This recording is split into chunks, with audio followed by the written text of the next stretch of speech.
¿Cómo una prueba de coeficiente intelectual arruinó mi vida? Solo hice la prueba de coeficiente intelectual porque pagaban 50 euros y necesitaba dinero para gasolina. Era un estudiante de notable bajo, con una consejera escolar que literalmente me dijo que considerara la escuela de circo, así que mis expectativas eran bastante bajas. La prueba en sí ni siquiera era tan difícil, lo que debería haber sido mi primera advertencia. Terminé en 40 minutos cuando habían dicho que tomaría 2 horas. La supervisora parecía confundida cuando la entregué y me preguntó si me estaba rindiendo. Dije que no, había respondido todo, y ella puso esa cara como si no me creyera. 20 minutos después, 3 investigadores corrieron a la sala de espera, mirándome como si acabara de resolver el hambre mundial. El investigador principal dijo que debía haber habido un error de puntuación y me pidió que hiciera una versión diferente. Dije claro, siempre que me pagaran, porque los precios de la gasolina no estaban bajando mientras estábamos allí parados. Esta se sintió incluso más fácil de alguna manera, y terminé en 35 minutos. Los investigadores susurraban frenéticamente en la esquina y uno seguía mirándome fijamente como si pudiera espontáneamente combustionar. El investigador principal se acercó y dijo: acabas de sacar 198 en el Stanford Binet, que te coloca por encima del percentil 99,99. Me reí porque era lo más gracioso que había escuchado en toda la semana. No estaba bromeando, y de repente todos querían estudiarme. Trajeron especialistas que me hicieron hacer 5 pruebas más de coeficiente intelectual. Cada puntuación individual volvió entre 195 y 210, lo que aparentemente significaba que era más inteligente que Einstein. Les dije que Einstein probablemente sabía en qué año terminó la Segunda Guerra Mundial, y yo acababa de suspender ese examen de historia ayer. Mis padres fueron llamados a una reunión donde los investigadores usaban palabras como genio profundo e intelecto único de una generación, mientras mi mamá seguía diciendo que debía haber un error. Les recordó que una vez intenté meter papel de aluminio en el microondas y casi quemé nuestra cocina. Dijeron que el genio se manifiesta de maneras misteriosas, y yo dije sí, como sacar 5 en física. La Universidad Politécnica de Madrid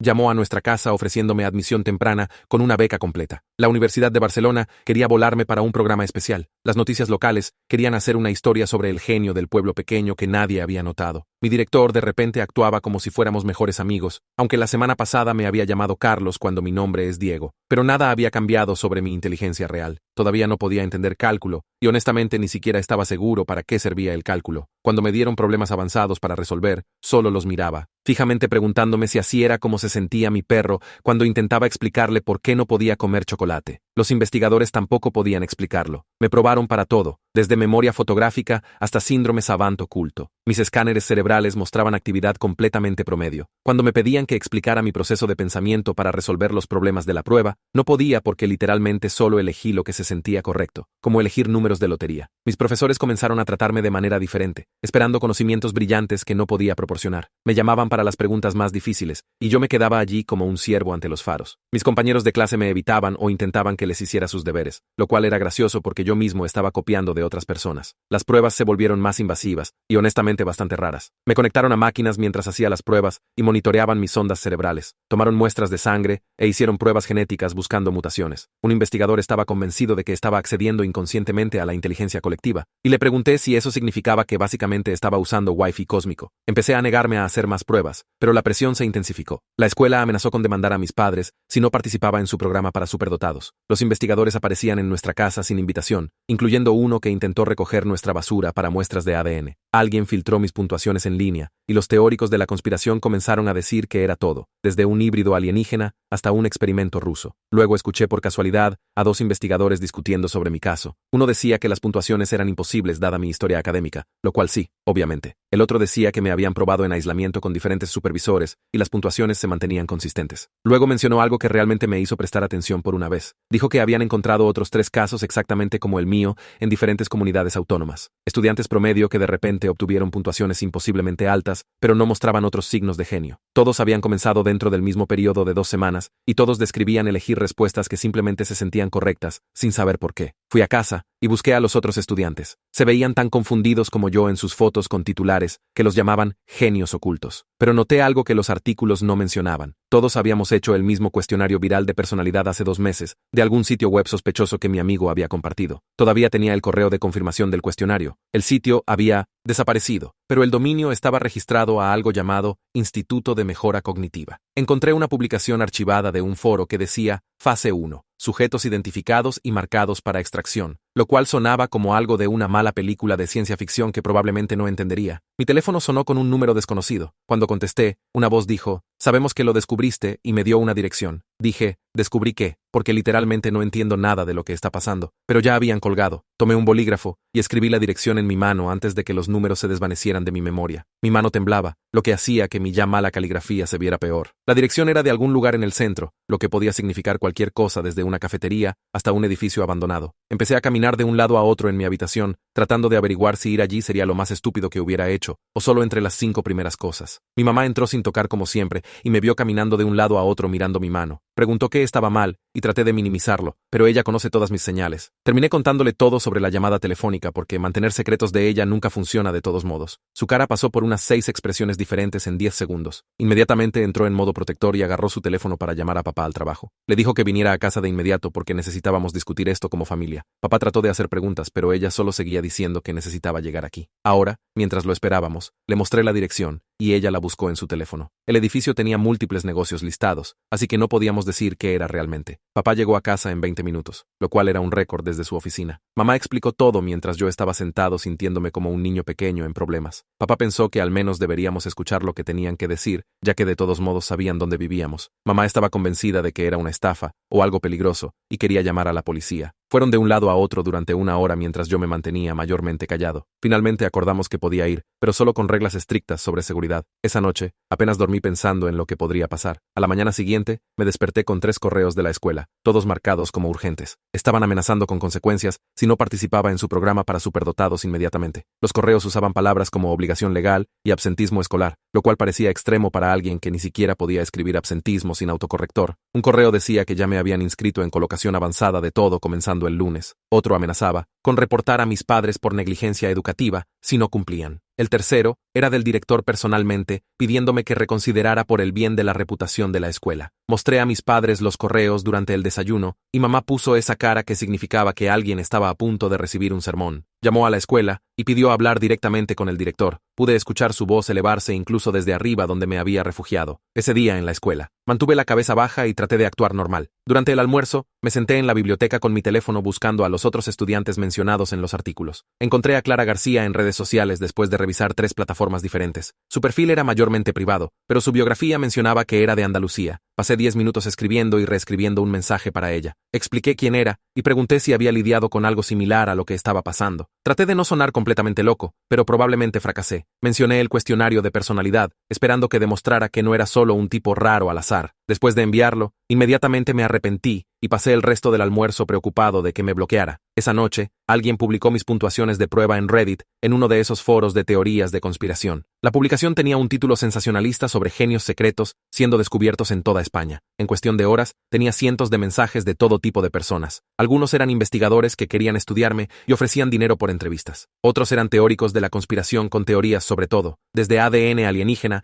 hasta experimentos de control mental del gobierno. Un tipo estaba absolutamente convencido de que era su abuelo reencarnado y me envió 20 mensajes con pruebas. Mi teléfono no dejaba de vibrar con notificaciones de personas que nunca había conocido. Apagué todas mis notificaciones de redes sociales y puse mi teléfono en silencio, pero los mensajes seguían llegando. Alguien incluso había encontrado mi correo escolar y lo había inundado con preguntas sobre mis habilidades. Al día siguiente, decidí ir a la dirección, pero establecí reglas básicas con mis padres primero. Acordamos solo de día, y tenía que ser un lugar público con personas alrededor. Les enviaría un mensaje con la ubicación exacta cuando llegara y me registraría cada 30 minutos. Papá quería venir conmigo, pero lo convencí de esperar en el coche cerca en su lugar. La dirección resultó ser un espacio de coworking en el centro, en un edificio de oficinas normal, no el almacén abandonado que mi cerebro paranoico había imaginado toda la noche. El vestíbulo tenía seguridad y carteles para diferentes negocios, incluyendo startups tecnológicas y un estudio de yoga. Envié un mensaje a mis padres de que parecía seguro y subí al tercer piso. El espacio de coworking estaba lleno de personas con portátiles y teniendo reuniones en salas de cristal. Un tipo de unos 30 años se acercó y se presentó como Pablo Martínez. No era el tipo de agente gubernamental que esperaba, sino que parecía más un estudiante de posgrado cansado. Me mostró sus credenciales de prensa de un sitio web de noticias del que había oído hablar. Explicó que había estado siguiendo al Instituto de Mejora Cognitiva durante meses después de recibir un soplo sobre sus programas de pruebas. Nos sentamos en una mesa en la esquina donde sacó una carpeta llena de documentos. Me mostró correos entre el instituto y compañías de pruebas discutiendo algo llamado protocolos de preparación cognitiva. Había gráficos que mostraban patrones de puntuación de pruebas que coincidían exactamente con los míos. Señaló secciones sobre el uso de evaluaciones preliminares para crear condiciones de prueba favorables. Necesitaba a alguien que hubiera hecho tanto el cuestionario como las pruebas de coeficiente intelectual para ayudar a probar la conexión. Dijo que yo era la primera persona que había respondido realmente a sus intentos de contactar. No estaba seguro de confiar completamente en él, pero los documentos parecían lo suficientemente reales. Justo entonces, mi teléfono vibró con una notificación de mensaje de Clara García. Me había respondido confirmando que hizo el mismo cuestionario de personalidad unos 2 meses antes de que sus puntuaciones de coeficiente intelectual se dispararan. Había estado lidiando con una presión similar de su escuela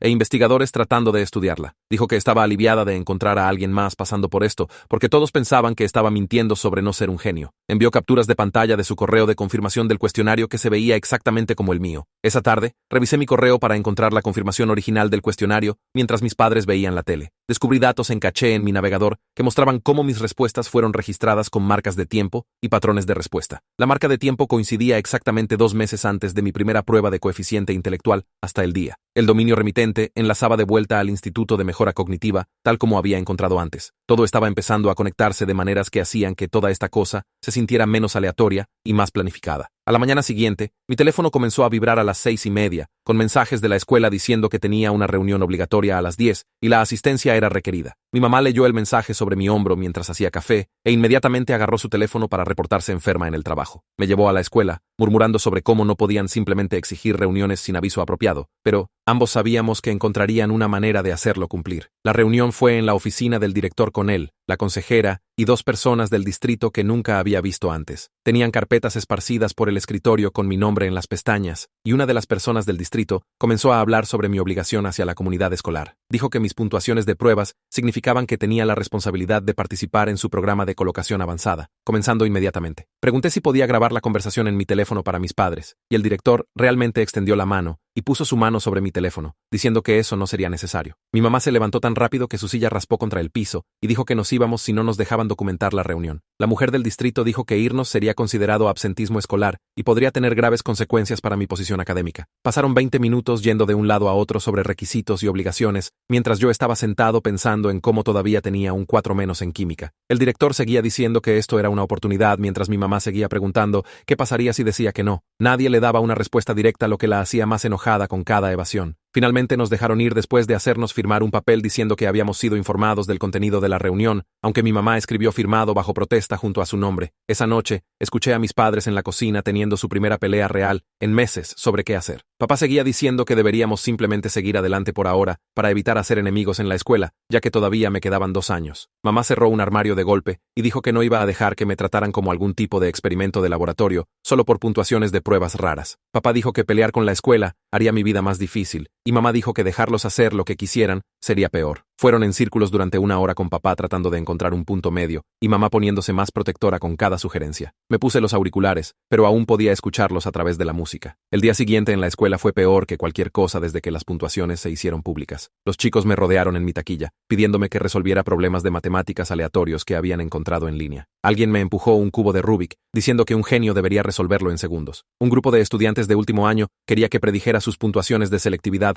basándome en su promedio. Seguía diciendo que no sabía cómo hacer nada de eso, pero solo se reían como si fuera modesto. Para el almuerzo, no podía soportarlo más, y fui a comer en mi coche en el estacionamiento. Incluso allí, los chicos tocaban mis ventanas, sosteniendo sus deberes y haciendo caras estúpidas. Conduje a una gasolinera solo para comer mi bocadillo en paz. Esa tarde, me senté en mi escritorio e hice una lista, tratando de organizar todo lo que realmente sabía con seguridad. La lista era patéticamente corta. Hice un cuestionario hace 2 meses. Obtuve puntuaciones altas en pruebas de coeficiente intelectual. No podía explicar las respuestas. Encontré otros 3 chicos con el mismo patrón. Cuestionario vinculado al Instituto de Mejora Cognitiva. Alguien llamó sabiendo que había descubierto algo. Todo lo demás era solo suposición y paranoia. Los hechos apenas llenaban media página, incluso con mi terrible caligrafía. Agregué signos de interrogación junto a cosas que sospechaba, pero no podía probar como que el cuestionario estaba diseñado para afectar las respuestas de las pruebas. Ver todo escrito me hizo darme cuenta de cuán poco control tenía sobre todo esto. A la mañana siguiente, caminando a la escuela, seguía mirando detrás de mí, convencido de que alguien me estaba siguiendo. Cada coche que reducía la velocidad me hacía caminar más rápido. Una mujer caminando en la misma dirección durante 3 cuadras me tenía listo para correr. Entonces, reconocí a la señora López de más abajo en la calle, paseando su anciano caniche como lo hacía cada mañana. Saludó y preguntó cómo estaba mi mamá, y me sentí estúpido por haber sido tan paranoico. Pero el sentimiento no se iba incluso después de que supe que era solo mi vecina. Estaba perdiéndolo y necesitaba hacer algo antes de romperme completamente. Durante el horario de estudio, fui al baño y llamé a Pablo desde el cubículo. Pregunté si conocía a algún abogado que pudiera ayudar con la escuela, tratando de forzarme a entrar en programas. Dijo que conocía a alguien llamada abogada Fernández, que se especializaba en derechos educativos y había lidiado con controversias de pruebas antes. Me envió su número y dijo que mencionara su nombre cuando llamara. Llamé a su oficina durante el almuerzo y su asistente organizó una reunión para esa tarde. Mis padres vinieron conmigo a la oficina de la abogada Fernández en el centro. Era más joven de lo que esperaba, con certificados por todas las paredes y un escritorio cubierto de blogs legales. Realmente escuchó mientras explicaba todo sin interrumpir o mirarme como si estuviera loco. Tomó notas todo el tiempo e hizo preguntas específicas sobre fechas y quién dijo qué. Cuando terminé, explicó que las escuelas no podían forzar a los estudiantes a entrar en programas sin una evaluación apropiada y consentimiento parental. Dijo que lo que estaban haciendo con la presión y las amenazas era completamente inapropiado y posiblemente ilegal. Sacó un portátil y comenzó a escribir mientras explicaba mis derechos bajo las leyes educativas estatales y federales. Por primera vez desde que esto comenzó, un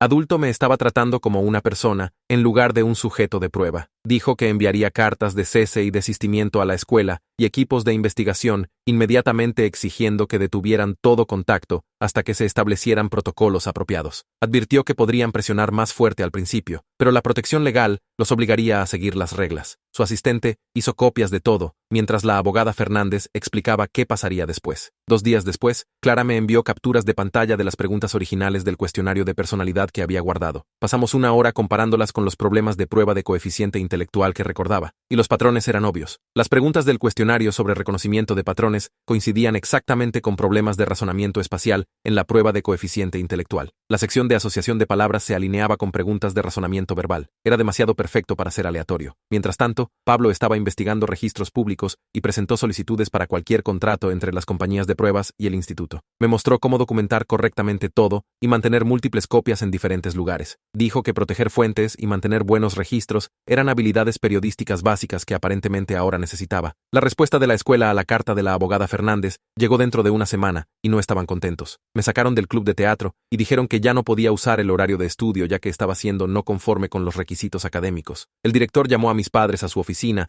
y pasó 20 minutos explicando cuán decepcionado estaba por mi falta de cooperación. Mi mamá estaba sentada allí tomando notas mientras papá seguía revisando su teléfono y luciendo molesto por perderse el trabajo. La abogada Fernández recibió las noticias en horas e inmediatamente disparó una queja al distrito, llamando a sus acciones discriminatorias y de represalia. Adjuntó copias de toda nuestra correspondencia anterior y destacó las partes donde nos habían amenazado primero. El departamento legal del distrito se involucró, lo que hizo todo 10 veces más complicado. Mientras tanto, el equipo de investigación se comunicó a través de la abogada Fernández con una nueva propuesta sobre traer a alguien independiente para verificar los resultados de las pruebas. Querían probar que las puntuaciones eran reales, pero sin su participación directa. Esta vez, la abogada Fernández pasó 3 días yendo de un lado a otro con ellos sobre qué pruebas podrían usarse y quién controlaría los datos. Los hizo aceptar que tendríamos plena propiedad de cualquier resultado y podríamos decidir cómo se usaban. Finalmente aceptaron sus términos y sugirieron a una psicometrista llamada doctora Isabela Ruiz, que no tenía conexión con su equipo o el instituto. Conocimos a la doctora Isabela en un centro de pruebas neutral en el centro que parecía cada aburrido edificio de oficinas. Era más joven de lo que esperaba, con cabello rizado y gafas que seguían resbalando por su nariz. Realmente parecía interesada en entender qué había pasado, en lugar de probar que yo era algún genio secreto. Me hizo preguntas sobre mi rendimiento escolar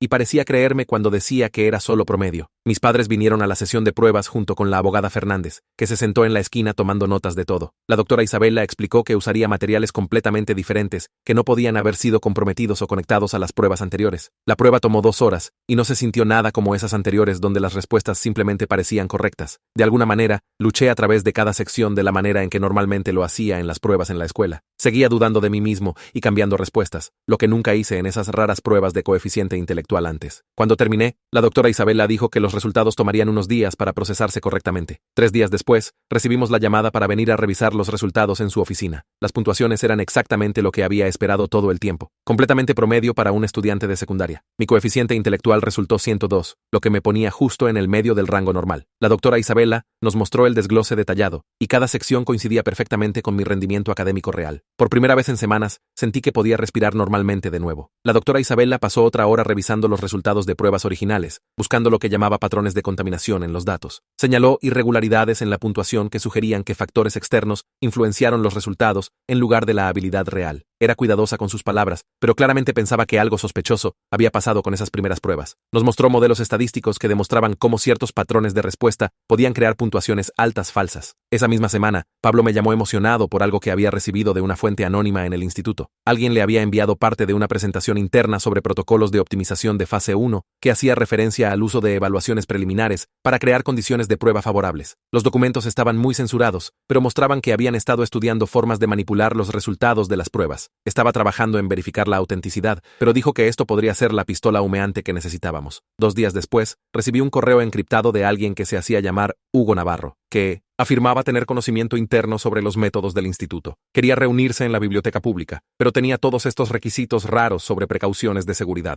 Dijo que viniera solo y me sentara en la sección de referencia del tercer piso exactamente a las 14 horas del martes. Solo se acercaría si estaba seguro de que nadie me había seguido, lo cual sonaba completamente paranoico. Le mostré el correo a Pablo, quien dijo que los denunciantes a menudo actuaban así cuando tenían miedo de represalias. Llegó el martes, y pasé 10 minutos fingiendo mirar enciclopedias en la sección de referencia, sintiéndome ridículo. Hugo apareció luciendo nada como esperaba, solo un tipo normal en pantalones caqui y una camisa polo. Se sentó en mi mesa e inmediatamente sacó una carpeta llena de documentos impresos y hojas de cálculo. Explicó en voz baja que el cuestionario de personalidad contenía secuencias de preparación específicas diseñadas para activar el reconocimiento de patrones en pruebas posteriores. Me mostró fragmentos de código y diagramas de flujo que mapeaban exactamente cómo las preguntas del cuestionario preparaban los cerebros de las personas para los patrones de prueba de coeficiente intelectual. Luego explicó el verdadero golpe, que era un error de puntuación en el algoritmo de normalización de velocidad, que podía inflar masivamente las puntuaciones para personas que respondían rápidamente sin pensar. Dijo que el instituto sabía del error, pero seguía usándolo porque les daba los resultados que querían. Los documentos mostraban cómo responder rápido sin deliberación podía activar multiplicadores de puntuación que convertían el rendimiento promedio en resultados de nivel genio. Me dejó copias de todo y desapareció tan rápido como había llegado. Esa noche no podía dormir y solo me quedé acostado en la cama mirando el techo, pensando en todo. Parte de mí había querido ser especial, aunque sabía en el fondo que no lo era. La vergüenza de caer en su manipulación se mezclaba con enojo por ser usado como algún tipo de experimento. Me di cuenta de que había estado dejando que todos los demás controlaran esta situación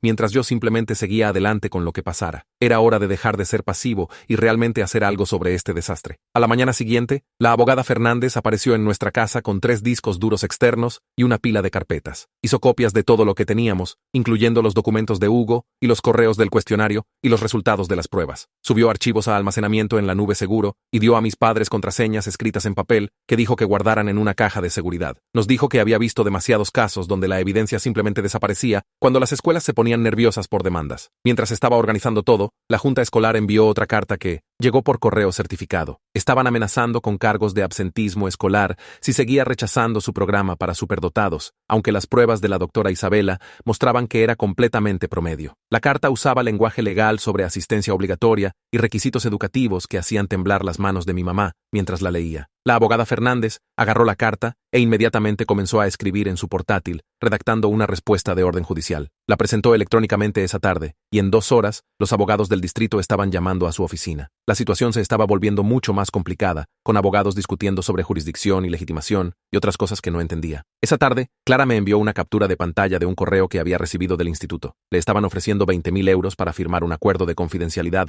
sobre su experiencia de prueba. El correo decía que el dinero era por su participación en su investigación, pero el documento adjunto era todo sobre no discutir nada públicamente. Había obtenido las mismas puntuaciones altas raras que yo, y ahora querían comprar su silencio. El patrón era obvio, y la abogada Fernández dijo que esto era exactamente lo que las organizaciones culpables hacían cuando tenían miedo. Mientras tanto, la doctora Isabela estaba trabajando en algo que dijo probaría científicamente las afirmaciones de Hugo. Pasó 3 días ejecutando simulaciones por computadora, usando el algoritmo de puntuación que Hugo había descrito en sus documentos. Creó participantes de prueba virtuales que respondían rápidamente sin pensar, justo como habíamos hecho nosotros. Sus modelos produjeron puntuaciones entre 195 y 210, coincidiendo exactamente con lo que nos había pasado. Nos mostró gráficos y tablas demostrando cómo el error multiplicaba las puntuaciones cuando alguien respondía rápido sin deliberación. El respaldo científico hacía que las afirmaciones del denunciante de Hugo fueran imposibles de descartar como teorías de conspiración. Pablo llamó esa noche con su propio descubrimiento, que conectaba aún más puntos. Había estado investigando registros corporativos y encontró un memorando de asociación entre el instituto y el editor de pruebas. El memorando estaba fechado 6 meses antes de que cualquiera de nosotros tomara esas pruebas de coeficiente intelectual. Describía planes para que el instituto usara datos de pruebas para validar sus teorías sobre mejora de inteligencia. El conflicto de intereses estaba justo ahí en blanco y negro, mostrando que habían amañado todo el sistema. Ese fin de semana,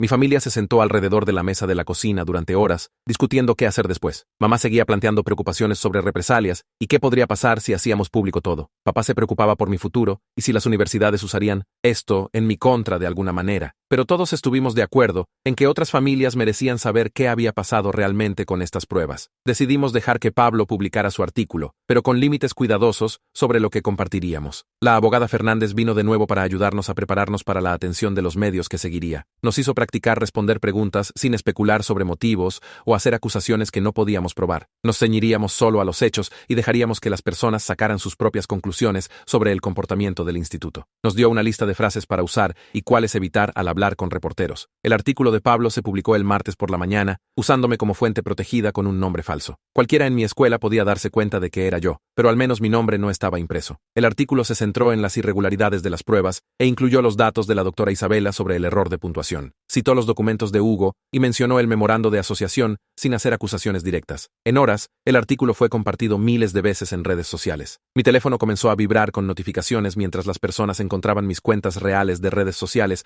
a pesar del nombre falso. Algunos comentarios nos apoyaban y nos agradecían por exponer la verdad sobre las pruebas. Otros afirmaban que solo estábamos haciendo excusas porque no éramos realmente lo suficientemente inteligentes para mantener esas puntuaciones. Las personas nos llamaron mentirosos y buscadores de atención y dijeron que estábamos celosos de los verdaderos genios. Pasé una hora leyendo comentarios antes de recordar el consejo de la abogada Fernández sobre no interactuar con trolls en línea. Activé cada función de bloqueo que pude encontrar y dejé de revisar los comentarios completamente. El instituto lanzó su propia declaración esa tarde, tratando de controlar la narrativa. Culparon nuestras puntuaciones inusuales a lo que llamaron un fenómeno savant raro que a veces ocurría en las pruebas. Afirmaron que nuestros casos estaban siendo estudiados para entender mejor estas anomalías en la inteligencia humana. Su equipo de relaciones públicas claramente estaba trabajando horas extras, enviando la declaración a cada medio de noticias que había cubierto la historia. Trataron de desacreditar nuestra evidencia, diciendo que malentendimos principios psicométricos complejos. Pero más personas estaban comenzando a hacer preguntas sobre sus métodos y por qué múltiples estudiantes tenían experiencias idénticas. Los reporteros estaban llamando al instituto exigiendo respuestas sobre el memorando de asociación y el algoritmo de puntuación. La historia se estaba volviendo más grande de lo que cualquiera de nosotros esperaba, y las débiles explicaciones del instituto no estaban convenciendo a nadie. Hugo me llamó esa noche sonando realmente estresado y preguntó si podíamos reunirnos en la cafetería cerca del campus. Cuando llegué, estaba sentado en el cubículo de la esquina con 3 tazas de café vacías ya en la mesa y su portátil abierto mostrando líneas de código que no podía entender. Seguía frotándose la cara y mirando alrededor como si alguien pudiera estar observándonos, aunque el lugar estaba mayormente vacío, excepto por estudiantes universitarios estudiando. Me dijo que había estado pensando en todo sin parar desde nuestra reunión en la biblioteca y no podía dormir sabiendo lo que el instituto nos había hecho. Toda su carrera estaba construida sobre desarrollo de pruebas, y si hacía público lo que sabía, nunca trabajaría en el campo de nuevo. Pero también dijo que vernos pelear esto mientras él se sentaba sobre evidencia lo hacía sentir peor de lo que perder su trabajo jamás podría. Me mostró más correos internos en su portátil, incluyendo uno donde su supervisor explícitamente le dijo al equipo que ignorara las preocupaciones sobre el algoritmo de puntuación, porque arreglarlo retrasaría el lanzamiento del producto. Pregunté qué quería hacer y solo miró su café durante mucho tiempo, antes de decir que necesitaba pensarlo más. 2 días después, la abogada Fernández recibió una llamada del Departamento de Educación Estatal diciendo que estaban abriendo una investigación oficial sobre las prácticas de pruebas después de recibir quejas de múltiples familias. Vino esa tarde con cajas de documentos organizados y nos ayudó a entender qué información necesitaban y cómo presentar todo correctamente a través de los canales oficiales. Mamá pasó horas haciendo copias mientras papá etiquetaba todo según el sistema de la abogada Fernández para que los investigadores pudieran encontrar fácilmente lo que necesitaban. El departamento quería todos nuestros resultados de pruebas, la correspondencia con investigadores, documentación de las amenazas de la escuela y cualquier evidencia sobre la conexión con el cuestionario de personalidad.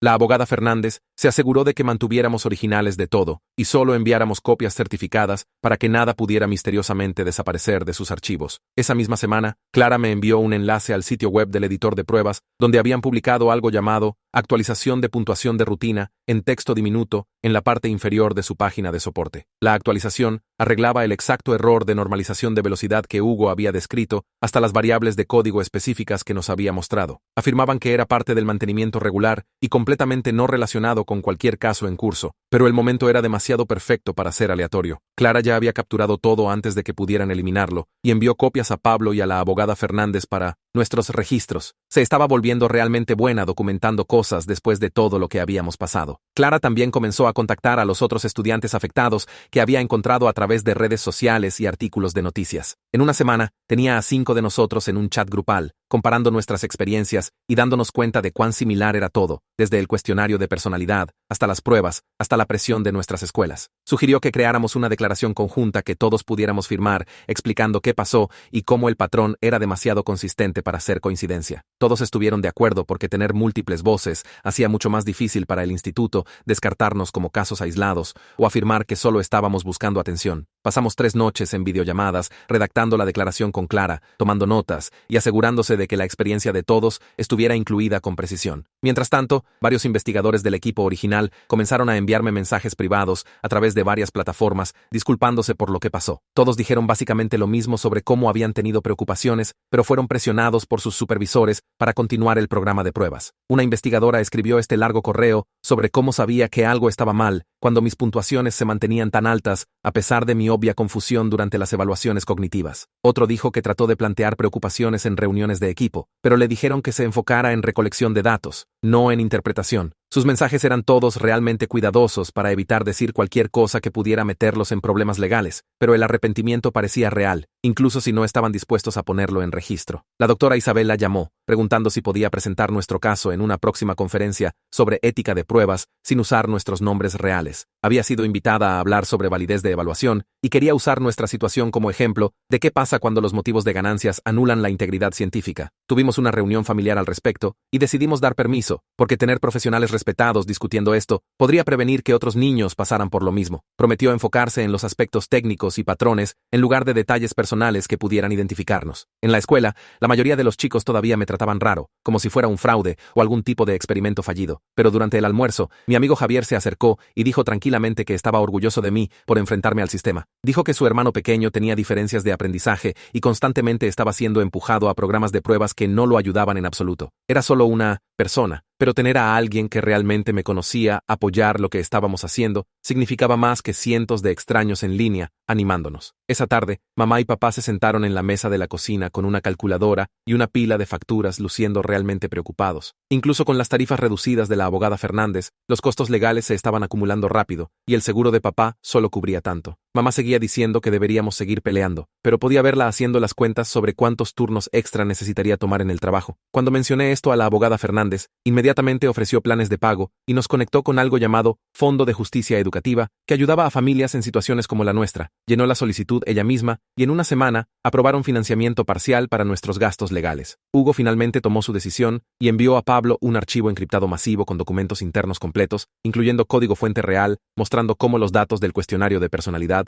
se integraron en el algoritmo de pruebas. Necesitaba a alguien independiente como la doctora Isabela para verificar todo antes de que pudiera ser publicado porque quería asegurarse de que los detalles técnicos fueran explicados correctamente. Pablo reenvió todo a la doctora Isabela, quien pasó 2 semanas configurando un entorno de pruebas controlado para replicar exactamente lo que Hugo había descrito. Reclutó voluntarios participantes de prueba que no habían tomado el cuestionario de personalidad y otros que sí. Luego los hizo pasar por versiones modificadas de las pruebas de coeficiente intelectual usando el algoritmo defectuoso. Sus resultados coincidieron perfectamente con nuestras experiencias con participantes del cuestionario, puntuando un promedio de 40 puntos más alto cuando el error de normalización de velocidad estaba activo. Documentó todo con grabaciones de video y análisis estadístico detallado que probaba sin duda lo que nos había pasado. Con la verificación de la doctora Isabela completa, Hugo se sintió lo suficientemente confiado para dejar que Pablo publicara todo, incluyendo su nombre como fuente. A la mañana siguiente, me desperté y revisé mi teléfono para encontrar que el artículo de Pablo había salido en vivo durante la noche, con el nombre de Hugo justo ahí como fuente primaria. En horas, la historia explotó en línea con personas compartiéndola en todas partes y medios de noticias importantes recogiéndola. Estaba sentado en la mesa de la cocina comiendo cereales mientras veía los números en el artículo subir más allá de 100,000 compartidos. Mamá entró y me vio desplazándome por comentarios y preguntó si estaba bien con toda esta atención de nuevo. Le dije que algo raro había pasado durante la noche porque por primera vez en meses no me importaba lo que nadie pensara sobre mis puntuaciones de pruebas. El peso de pretender ser algo que no era finalmente se había levantado y podía ser solo el Diego normal que necesitaba ayuda con deberes y olvidaba dónde ponía sus llaves. 3 días después, fuimos llamados a un briefing del Departamento de Educación Estatal, donde funcionarios anunciaron que estaban sancionando a la compañía de pruebas y requiriendo verificación independiente para todas las evaluaciones futuras. La sala estaba llena de reporteros y otras familias que habían sido afectadas por problemas de pruebas similares. El portavoz del departamento leyó de notas preparadas sobre nuevos requisitos de supervisión,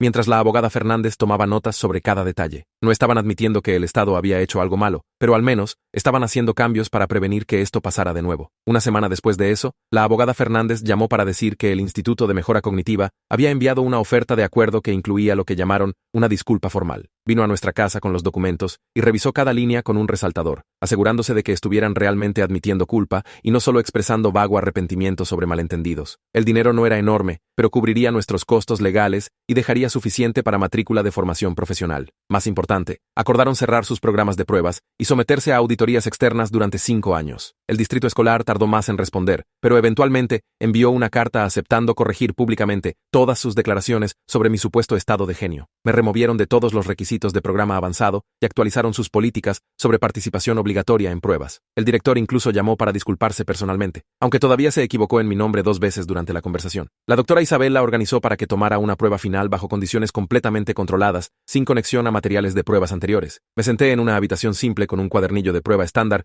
y respondí preguntas de manera normal, sin sensaciones raras o intuición misteriosa. Cuando los resultados volvieron, mostrando que era exactamente promedio académicamente, la doctora Isabella escribió un informe oficial confirmando todo lo que habíamos estado diciendo sobre la manipulación. Envió copias a cada organización involucrada y publicó sus hallazgos públicamente para que nadie pudiera afirmar que estábamos haciendo excusas. La cobertura mediática comenzó a alejarse de nosotros personalmente para investigar el escándalo de pruebas más amplio con reporteros investigando otras compañías usando métodos similares. Los trolls en línea todavía aparecían afirmando que éramos parte de alguna conspiración, pero había aprendido a reír de sus teorías sobre ADN alienígena y programas de control mental del gobierno. Clara me envió un mensaje una tarde con grandes noticias de que Pablo la había recomendado para una pasantía de periodismo en su periódico. Había escrito un artículo de muestra sobre su experiencia con las pruebas y les encantó su perspectiva como alguien que lo había vivido. Verla convertir este desastre en una oportunidad real hizo que todo nuestro grupo sintiera que estábamos ganando en pequeñas formas que importaban. Hugo envió un correo diciendo que había aceptado una posición con una organización sin fines de lucro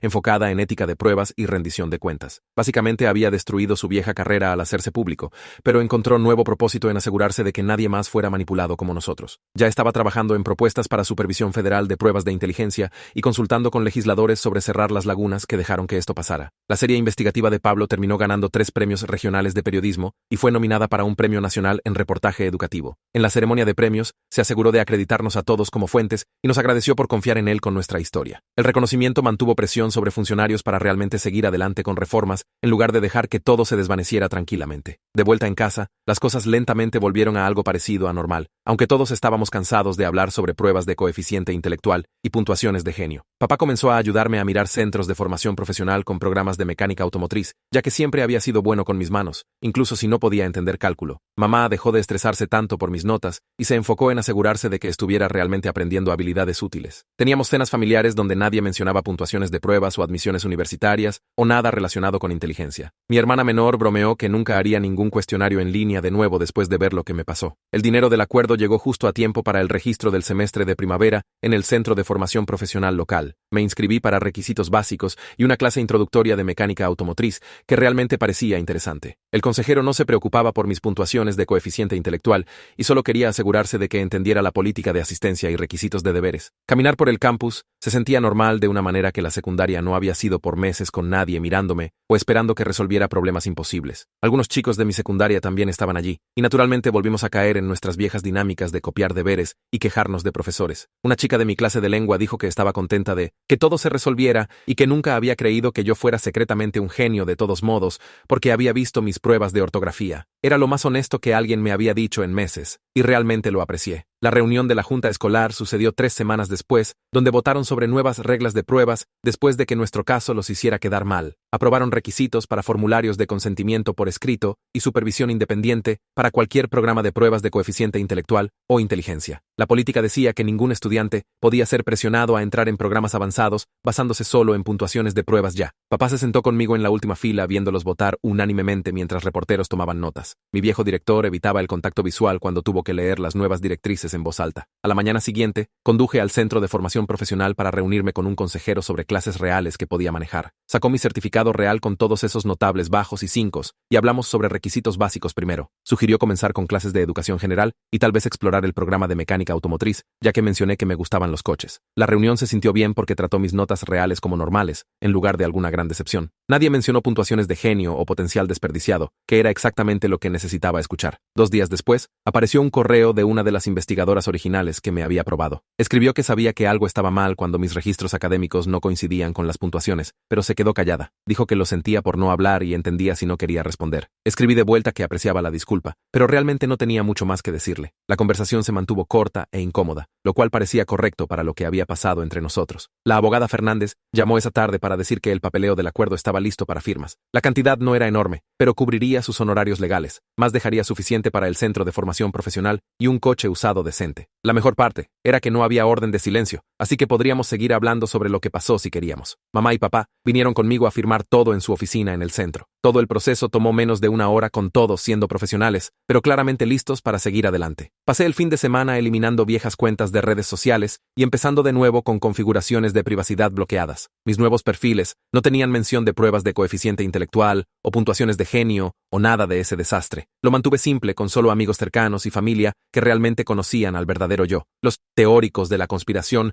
podían seguir discutiendo sobre híbridos alienígenas sin mi participación. De vuelta en la escuela, la mayoría de los chicos había pasado a dramas más nuevos y me dejó solo. Pero esta chica de primer año se me acercó cerca de las taquillas luciendo nerviosa. Dijo que la escuela había tratado de presionarla para hacer pruebas similares el mes pasado. Debido a nuestro caso y las nuevas reglas, pudo rechazar sin meterse en problemas. Me agradeció por enfrentarme a ellos, aunque debe haber sido difícil. Le dije que estaba contento de que algo bueno saliera de todo ese caos. Esa noche, pensé en todo mientras hacía deberes en la mesa de la cocina. Mi identidad no tenía nada que ver con puntuaciones de pruebas falsas o ser especial o nada de eso. Solo era Diego, que necesitaba dinero para gasolina y hacía bromas decentes a veces. Ser promedio se sentía honesto y real, lo cual valía más que cualquier etiqueta de genio. El cheque del acuerdo se cobró la semana siguiente, así que empecé a buscar coches en línea. Encontré un viejo Seat que necesitaba trabajo, pero funcionaba lo suficientemente bien para moverse por la ciudad. El vendedor era este mecánico retirado que incluyó algunas herramientas cuando mencioné querer aprender sobre motores. Pasé el mes siguiente arreglando pequeñas cosas en el coche usando videos de YouTube y el manual. Nuevas bujías lo hicieron funcionar más suave, y descubrí cómo cambiar el aceite yo mismo. Cada reparación se sentía como un logro real, porque realmente entendía lo que estaba haciendo. El trabajo de medio tiempo en la ferretería cubría gasolina, y seguro con algo sobrante para piezas. A mi gerente le gustaba que llegara a tiempo, y no me quejara del trabajo de inventario. No sabía ni le importaba toda la cosa de la prueba de coeficiente intelectual, lo cual hacía que el trabajo se sintiera normal. El último sábado del mes, llené el tanque con mi propio dinero de mi cheque de pago. El indicador de gasolina mostró lleno por primera vez desde que había comprado el coche. Era algo tan pequeño, pero después de todo lo que pasó, se sintió como la mejor victoria. Vida normal, con problemas normales y victorias normales, era exactamente lo que quería todo el tiempo. Esa es mi perspectiva sobre esto, pero siempre quiero escuchar la tuya porque los comentarios son donde ocurre la verdadera diversión. ¿Lo habrías hecho diferente? Deja un comentario y los estaré revisando. Dale me gusta al video.